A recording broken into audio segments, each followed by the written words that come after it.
વાવ તાલુકાનો સુપ્રસિદ્ધ અને મિની દ્વારકાથી ઓળખાતા યાત્રાધામ ડીમાની અંદર આજે જાણવા મળતી માહિતી અનુસાર બનાસકાંઠા જિલ્લાના વાવ તાલુકાના અને મિની દ્વારકા તરીકે ઓળખાતા યાત્રાધામ ડીમા ગામની અંદર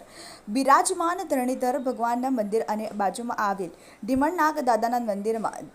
જેઠ મહિના પૂનમ દિવસે મંદિરમાં ભગવાનને તોરણ અને ફુગ્ગાથી સહિતના મંદિરોમાં ટ્રાફિક જોવા મળી આવી હતી અને તારીખ 22/6/2024ના જેઠ મહિનાની પૂનમ દિવસે શ્રદ્ધાળુઓ દર્શન કરવા માટે આજુબાજુના ગામડાઓમાંથી અને મોટી સિટીઓમાંથી અમદાવાદ, મુંબઈ, રાજસ્થાન જેવા અનેક સિટીમાંથી દર્શન કરવા માટે આવ્યા હોય છે અને ભગવાનના દર્શન કરીને ધન્યતા અનુભવી હતી અને ભગવાન જોડે અનેક બાધાઓ લઈને શ્રદ્ધાળુઓ આવતા હોય છે અને ધરણીધર ભગવાન શ્રદ્ધાળુઓની બધી બાધાઓ પૂર્ણ કરે છે.